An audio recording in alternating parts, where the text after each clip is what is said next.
Hello everyone बच्चों, आप सभी कैसे हो। I hope you are happy. तो आज के इस वीडियो में मैं आपको बताऊंगा चरण फर्स्ट, जो कि हमारे समीकरण को लिखने के लिए चरण है। यदि आप सोचते हो कि ये वीडियो सेकंड है या फिर ये चैप्टर 20 से शुरू हुआ है, तो आपको मैं बता दूं कि मेरे चैनल पर पहले से ही इसका जो पार्ट 1 है वो डाल दिया हुआ है, जाकर देखिए और एंजॉय कीजिए। यह है हमारा पार्ट सेकंड, जिसके अंदर हम देखेंगे चरण।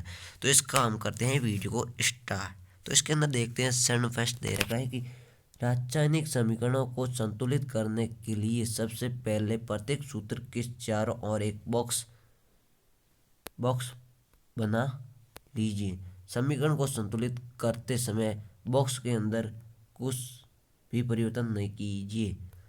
तो अब हम क्या करते हैं, यहाँ पर एफ ही लिखा जिसके ऊपर कोष्टक बंद, यहाँ पर H2O को लिखा जो इसके ऊपर कोष्टक बंद। जो यहाँ से हमें जो प्राप्त हुआ वो हुआ है Fe3O4 प्लस H2, जो कि हमें प्राप्त हुआ है उससे भी कोष्टक में बंद कर देते हैं। देखेंगे आगे कि इस जो पे हमारे यहाँ पर जो प्राप्त होता है उसको क्या कहते हैं, इसको क्या कहते हैं, इस तीर को क्या कहते हैं समीकरण में, जो कि लिखते समय। तो इसका वीडियो इसके जो आगे से चरण है वो देखते हैं। तो यहाँ पर अब दे रखा है दूसरा कि असंतुलित समीकरण 1.5 में उपस्थित विभिन्न तत्वों के परमाणु की संख्या की सूची बना लीजिए।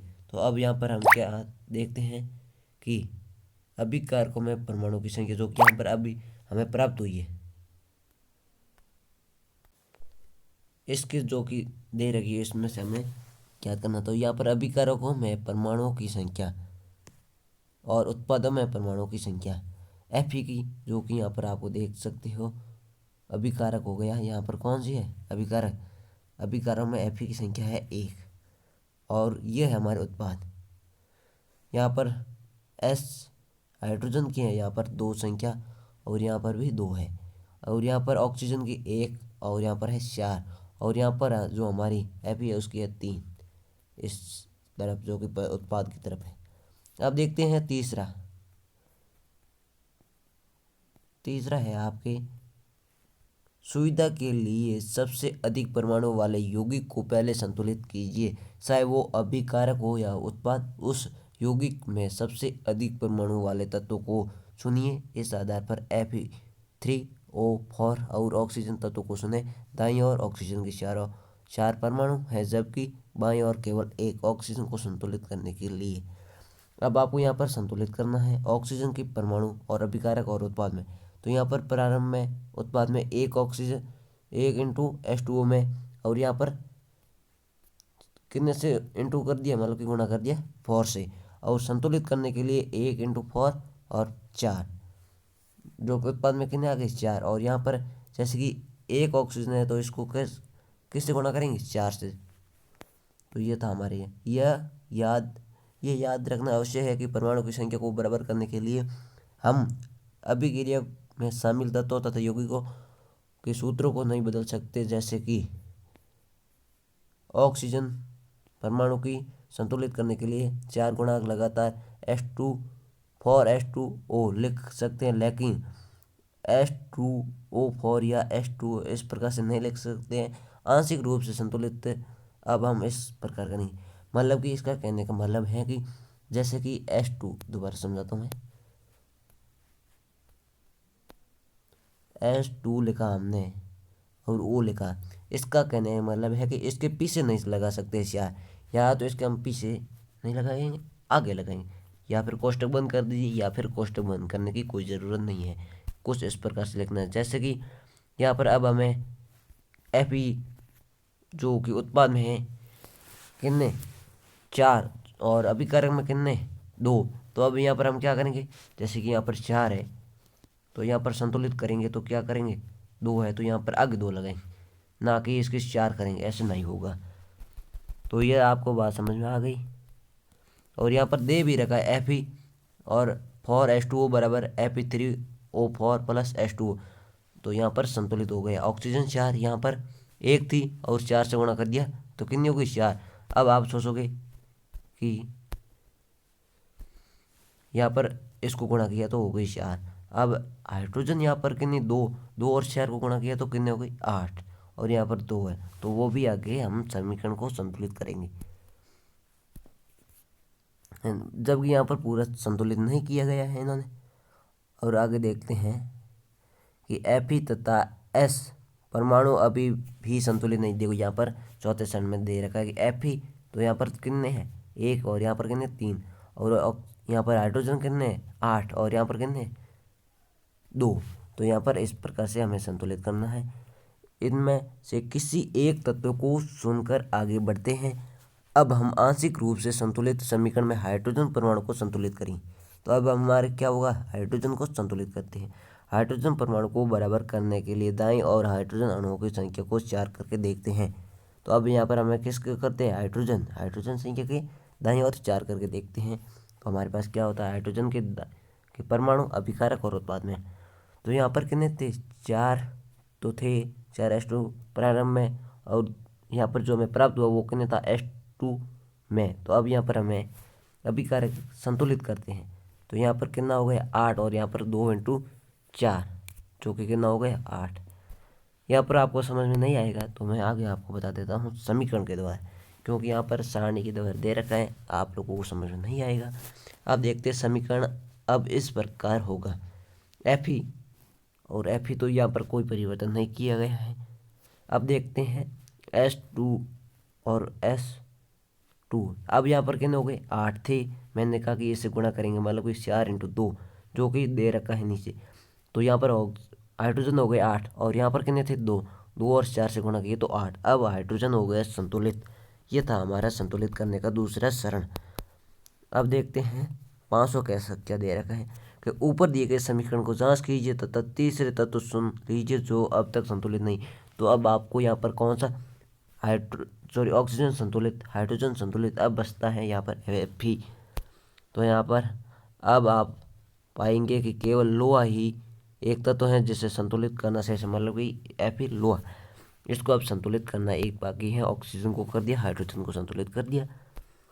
अब लोहा जिसको हम कहते हैं आयरन, और ये समीकरण दे रखे हैं Fe पहले था 1 और इसके बाद में हो गए 3, और संतुलित करने के लिए 3 से गुणा करेंगे और संतुलित हो जाएगा हमारे पास। तो Fe को संतुलित करने के लिए बाईं और हम Fe के 3 परमाणु लेंगे, जो कि आप देख सकते हो यहाँ पर कितने हैं 3 है Fe।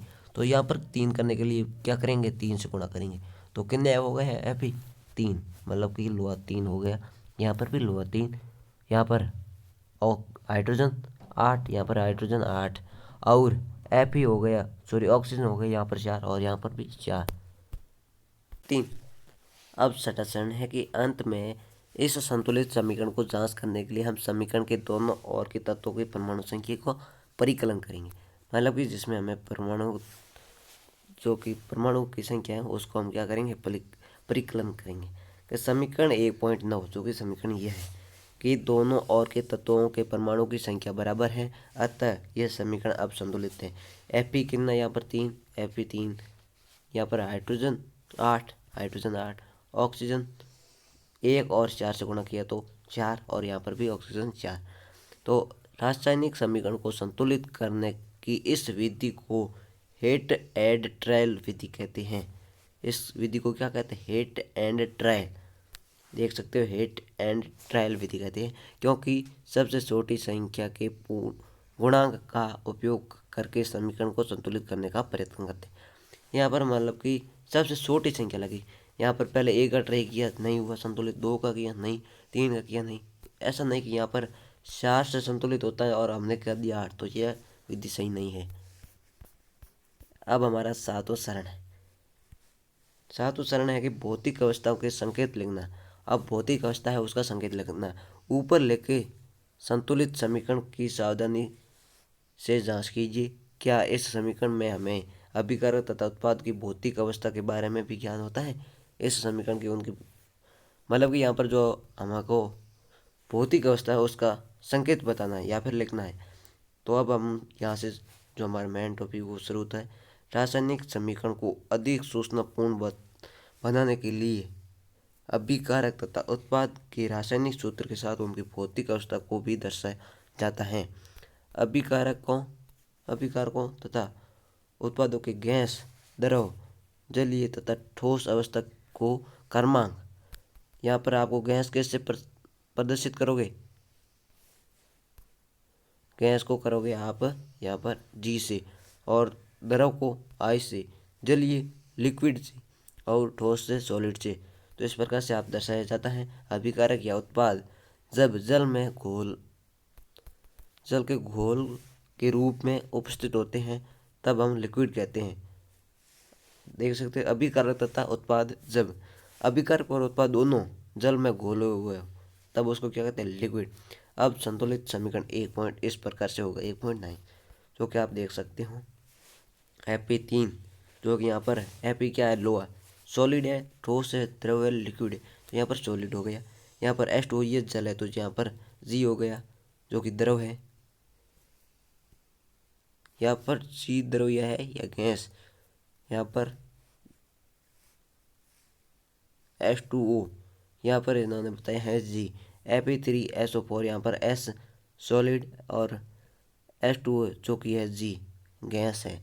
अब आप देखेंगे कि ध्यान दीजिए समीकरण S10 1.10 में H2O के साथ G सिने का उपयोग किया गया है। यह दर्शाता है कि इस अभिक्रिया में जल का उपयोग भाप के रूप में किया गया है।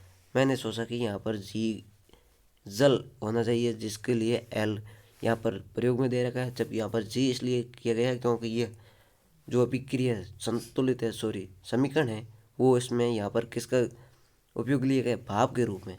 तो प्राय हर रासायनिक समीकरण की भौतिक अवस्था में शामिल नहीं किया जाता है जब तक कि यह आवश्यक न हो। और अगला है हमारे पास, अगला जो कि है आपके सामने, वो है कि कभी कभी अभिक्रिया को परिस्थिति जैसे ताप, दाब, उत्प्रेरक आदि को भी तीर के निशान के ऊपर या नीचे दर्शाया जाता है। जैसे कि उसकी संख्या हो गई, ग्राम हो गया, ताप हो गया, दाब हो गया। मतलब कि उस समीकरण को या फिर जो आपकी अभिक्रिया है उसको समाप्त करने के लिए किसका कितना योगदान होता है। जैसे कि दाब हमने कितना लगाया है तो वह उस तीर के ऊपर लिखेंगे या फिर नीचे, या फिर किसकी उपस्थिति में वो होता है। जैसे कि यहाँ पर ग्लूकोज किसकी उपस्थिति में संपन्न प्राप्त होता है, तो यहाँ पर सूर्य प्रकाश क्लोरोफिल से होता है, जो कि यहाँ पर COG, और जो कि यहाँ पर आपको दर्शाना ही है। और यहाँ पर 340 एटम जो कि दाब है, या फिर ताप होगा लगभग, या फिर दाब होगा। ताप के आगे यहाँ पर आपको डेल्टा के रूप में दिखाई देता है। अब आप इसी प्रकार पुस्तक में दिए गए 1.2 को संतुलित करना है, 1.2 को जो कि आपको ऊपर होगी।